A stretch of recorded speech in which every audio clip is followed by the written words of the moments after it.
सुष्मिता सुशांत नगरकर. माझं लग्न 21 नोव्हेंबर 2019 रोजी झाले. त्याच्यानंतर मी 2-3 महिन्यानंतर त्या लोकांनी मला मानसिक व शारीरिक त्रास जास्त दिला. एवढी मला मारहाण वगैरे केली. त्यावेळेस मला इथे हाकलून दिलं, मला माहेरी पाठवून दिलं. त्यावेळेस माझी मम्मी मला घ्यायला आली होती. तिथून आल्याच्या नंतर मी त्यावेळेस प्रेग्नेंटच होते. प्रेग्नेंट डिलिव्हरी झाल्याच्या नंतर माझ्या घरच्यांनी म्हणजे मला नांदवायला पाठवण्यासाठी आमच्या घरचे लोक व त्याच्या घरचे लोक असं 4 घरगुती मीटिंग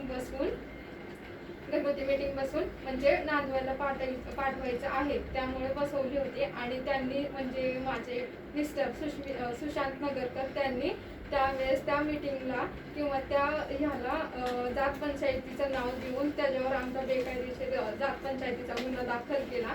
त्यावेळेस माझे मम्मी पप्पा माझे भाऊ माझा चुलता त्यांचं सगळ्यांचं जात पंचायतीचा गुन्हा दाखल केला त्यांनी.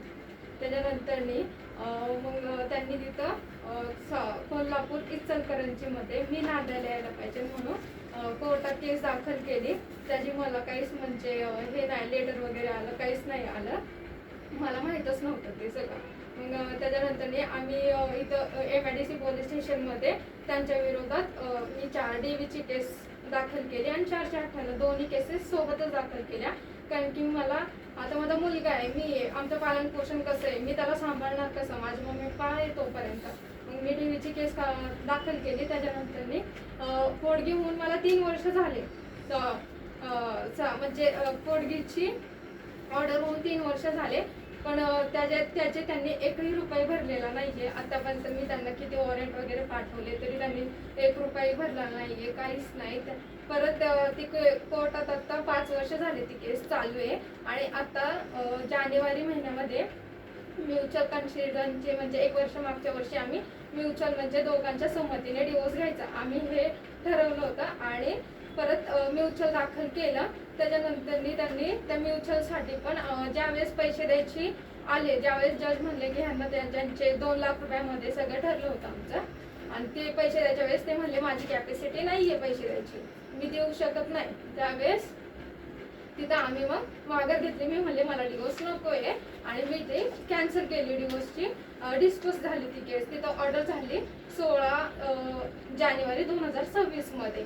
आणि जी त्यांनी दाखल केलेली होती ना कोर्टात केस मी नांदायला यायला पाहिजे, ती फेब्रुवारी 2026 मध्ये त्याचा निकाल लागलाय त्यांच्या साईडनी की नांदायला यायला पाहिजे आणि त्यांच्या साईडने निकाल लागला. आणि मार्च मध्ये आता सध्या 7 मार्चला त्यांनी जात पंचायत बसून माझी एकतर्फा सोडचिठ्ठी केली आहे. एकतर्फा सोडचिठ्ठी करून मला न सांगता कळवता माझ्या घरच्यांना न कळवता त्यांनी सोडचिठ्ठी करून घेतली आणि एकतर्फी केली. त्यांचे सगळे घरचे व जात पंचायतीचे लोक ह्या सगळ्यांनी सोडचिठ्ठी केली.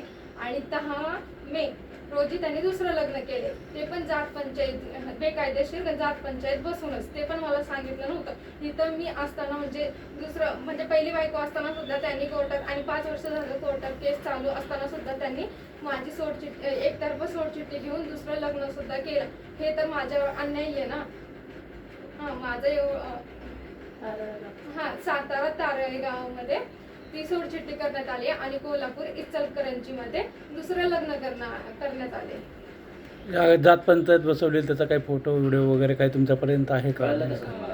जात पंचायत बसवली नाही, ज्या वेळेस म्हणजे मला माहित नव्हतं, पण फोटो व्हिडिओ वगैरे नाहीये माझ्याकडे. आणि ज्या वेळेस सोडचिठ्ठी केली ना त्याच्या दुसऱ्या दिवशी मला कॉल आला. कुलदीप नवले यांचा कॉल म्हणजे माझ्या मम्मीच्या मोबाईलवर फोन आला. त्यांनी आम्हाला सांगितलं की असं काल 7 मार्चच्या दिवशी सोडचिठ्ठी एकतर्फा सोडचिठ्ठी केली, आम्ही ते घटस्फोट दिलाय, काळीमोड केली तुझ्या पोरीची. त्याचा काय पुरावा दिलाय का? जात पंचायतीकडून काय देण्यात आलंय का आपल्याला, काही पत्र वगैरे? नाही, लेखी पत्र वगैरे काय सोडचिठ्ठी तोंडी सांगितलं? त्यांनी जात पंचायत म्हणजे बसवली आणि एकतर्फी हे घटना जी घडली आहे, समजा तुम्ही म्हणताय तसं की जात पंचायत मध्ये झालं, पण ते जात पंचायत यांनी कॉल केलता. त्यांची त्यांनी कॉल सांगितलं ते सरपंच तिथले सातारा जिल्ह्यात तारळा गावामधले राजेश नवले आणि कुलदीप नवले यांनी कुलदीप नवले यांनी मला कॉल केला. त्यांची माझ्याकडे कॉल रेकॉर्डिंग आहे. काय म्हणले ते कॉल केले?